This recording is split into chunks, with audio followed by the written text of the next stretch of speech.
Kokos, vyhodíš ho? On príde druhýkrát. Kámo, konečne sa podarilo vyčítať dáta, ukážem ti, v čom bol najväčší problém.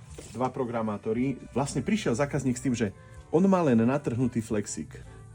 Chvala Bohu, dáta sú uložené v tom druhom. Super, dobre, lenže prehadzuješ displej a ja zákazníkovi volám, no jeden máte síce natrhnutý, ale čo s tým druhým, ktorý má, vieš? Objednaný diel už máme, displej už idem teraz zapísať. Lenže pri lepení som si všimol, že máme úplne, ale že úplne zababrané kamery, no tak je na to takéto čistidielko. Vybavenko. Dobre, on keď ti príde flexík, tak príde len flexík bez sluchadielka, čiže musíš ho ospajkovať, dobre, máme.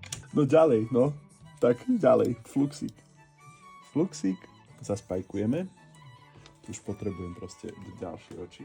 Čiže prvý kontaktík, super. Druhý kontaktík, super, som spokojný. No a teraz, natvarovať ho podľa starého.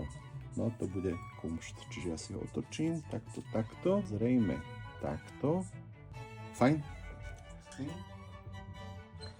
No dobre, ja to tam už aj to som, teraz som, vieš, podľa neho tvaroval, aby to sedelo, tak zohol som, kde bolo zohnúť, ale... Kokos, vyhodíš ho? On príde druhýkrát.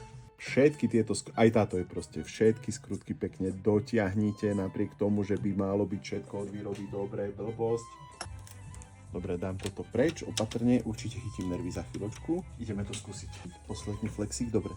Zatlačený. A skúsme ho zapnúť. Prosím, nech sa zapne. Jablčko teraz. Aha. Má slabé slúchátko, vieš, je tam veľké oneskorenie, je to cez ružomberok. Dobre, ideme to zalepiť. Super, hotovo. Toto všetko treba na to, aby ste poriadne vymenili displej a flexík na telefóne. Ešte nalepíš skvíčkorok, čo ti sa neulievaj. Striham. Dobre, tak strihaj. Bože môj, ja som povedal zákazníkovi, že za 15 minút má vymenený displej.